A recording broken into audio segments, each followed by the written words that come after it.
Attack on Titan is a defining moment in anime history. Tonight we're honored to present the inaugural Global Impact Award to Attack on Honored. Titan.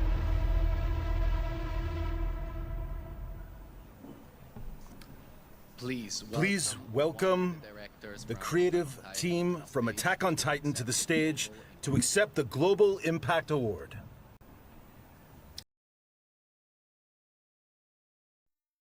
दोस्तों, आज हम बात करने वाले हैं एक ऐसे एनीमे के बारे में जो सिर्फ जापान तक लिमिटेड नहीं बल्कि पूरी दुनिया में अपनी एक अलग लेगेसी बना चुका है। हाँ, मैं बात कर रहा हूँ अटैक ऑन टाइटन की। एक ऐसा शो जो सिर्फ एंटरटेनमेंट का जरिया नहीं बल्कि लोगों के दिमाग में क्वेश्चन डाल गया, सोसाइटीज़ के इशू को उठा गया और एनिमे इंडस्ट्री का एक रेवोल्यूशन बन गया। इस वीडियो में हम एक्सप्लोर करेंगे कि कैसे अटैक ऑन टाइटन ने global culture, anime community, political symbolism और पॉप कल्चर पे अपना असर छोड़ा और क्यों यह एनिमे आज भी लोगों के दिलो दिमाग पर छाया हुआ है। 2013 में जब अटैक ऑन टाइटन का पहला एपिसोड रिलीज़ हुआ था, तब शायद किसी ने भी ये नहीं सोचा होगा कि ये शो इतना बड़ा बन जाएगा।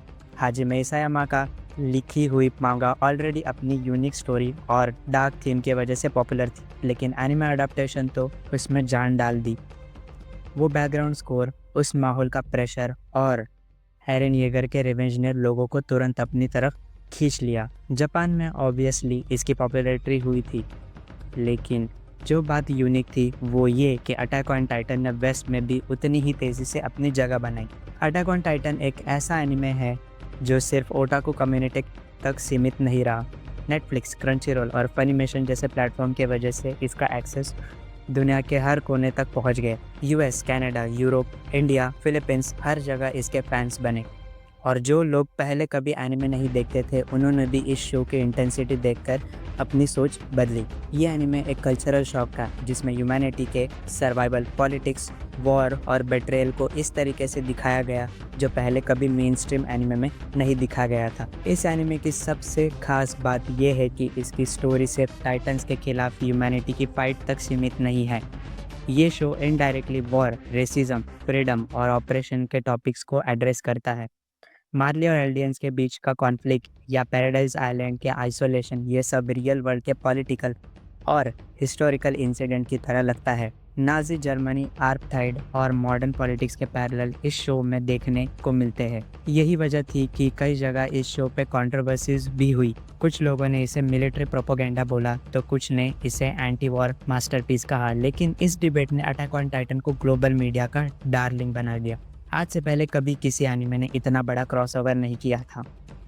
पहला एनिमे सिर्फ जापान सेंट्रिक फिनोमिना था। Dragon Ball, Naruto, One Piece, ये सब अपनी जगह बड़े थे, लेकिन अटैक ऑन टाइटन ने एक रियलिस्टिक और ब्रूटल वर्ल्ड क्रिएट किया और अडल्ट ऑडियंस को भी और अट्रैक्ट किया। इस शो की एनिमेशन क्वालिटी इतनी ज़्यादा इम्प्रेसिव थी कि हर एनिमे स्टूडियो को अपने स्टैंडर्ड्स उठाने पड़ गए। हर नए एनिमे को अटैक ऑन टाइटन के बेंचमार्क के हिसाब से कंपेयर किया जाता है। दोस्तों, अटैक ऑन टाइटन ने मीम के कल्चर में भी इतना धमाका किया। एरन का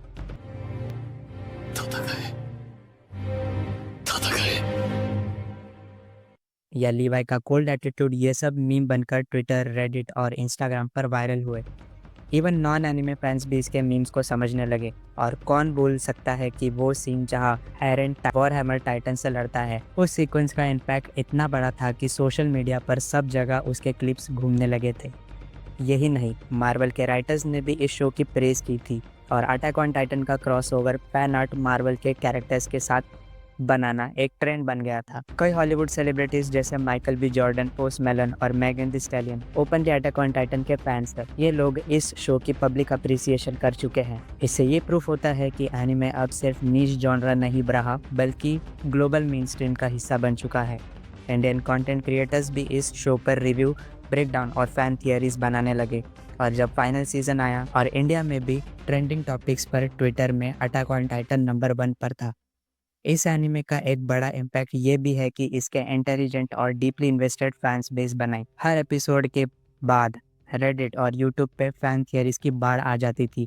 इसायामा की अनप्रिडिक्टेबल राइटिंग के वजह से लोग हर कैरेक्टर के ऊपर स्पेकुलेशन करते थे, कौन टाइटन है, कौन बेट्रे करेगा, कौन मरेगा। ये सस्पेंस ने फैंडम को और ज़्यादा इन्वॉल्व किया। फैन आर्ट, AMVs और कॉस्प्ले कल्चर भी अटैक ऑन टाइटन के अराउंड इतना बड़ा बन गया कि हर कॉमिक कॉन में इसका अलग फैन कॉर्नर होता था। इस शो का इमोशनल वेट भी कम नहीं था। जब एरविन स्मिथ मर गया, जब साशा की डेथ हुई, तो फैंस लिटरली रो दिए थे। ये शो आपको इमोशनली ड्रेन कर देता है। इसकी कहानी आपको फोर्स करती है कि आप अपनी सोसाइटी, लीडरशिप और अपने मोरल वैल्यूज़ पे क्वेश्चन करें। ये दिखाता है कि फ्रीडम की कीमत क्या होती है और किस हद तक इंसान अपनी ज़िंदगी बचाने के लिए जा सकता है। इस इमोशनल इम्पैक्ट की वजह से लोग इस शो से इमोशनली अटैच हो गए। अटैक ऑन टाइटन की एक और ख़ास बात उसका सिनेमैटिक स्केल। इस एनिमे के हर एपिसोड का फ्रेम कंपोजिशन, कलर ग्रेडिंग और कैमरा एंगल्स एक हॉलीवुड मूवी के जैसे था। स्पेशली मापा के सीजन 4 के एपिसोड तो इतने रियलिस्टिक और इंटेंस थे कि उन्हें देखकर लगता था कि ये सिर्फ एनिमेशन नहीं, एक रियल बैटल सीक्वेंस है। इस सिनेमैटिक एक्सपीरियंस ने एनिमे को एक नया क्रिएटिव लेवल पे ले गया, जहाँ अपने एनिमे सिर्फ कार्टून नहीं, एक सीरियस स्टोरी लाइन मीडियम बन गया। आज भी जब अटैक ऑन टाइटन खत्म हो चुका है, इसका क्रेज कम नहीं हुआ। लोग अब भी इसके अल्टरनेट एंडिंग्स बताते हैं, उसके कैरेक्टर्स के ऊपर थियरीज लिखते हैं और नए एनिमेस उसके इन्फ्लुएंस से इंस्पायर्ड होते हैं। ये एनिमे एक ऐसी लेगेसी बन गया है जो ना सिर्फ एनिमे वर्ल्ड में बल्कि ग्लोबल पॉप कल्चर में एक मिसाल बन चुका है। जब भी कोई नए एनिमे का रेफरेंस आता है, लोग उसे अटैक ऑन टाइटन से कंपेयर करते हैं। तो दोस्तों, अटैक ऑन टाइटन सिर्फ एक शो नहीं, एक ग्लोबल फिनोमिना था। इसने प्रूव किया कि एक एनिमे भी दुनिया भर के लोगों के इमोशंस, सोच और कल्चर को टच कर सकता है। इसने एनिमे इंडस्ट्री का लेवल उठा दिया, पॉलिटिकल डिबेट्स ट्रिगर किए गए, ग्लोबल फैन बेस बनाई और एक ऐसी लेगेसी छोड़ी जो आज भी हर एनिमे लवर के दिल में जिंदा है। शायद ही कोई दूसरा एनिमे इतना बड़ा इम्पैक्ट कभी कर पाएगा। वीडियो यही तक थी। पसंद आई तो लाइक करें, शेयर करें और चैनल को सब्सक्राइब करना मत भूलना। मिलते हैं अगले वीडियो में।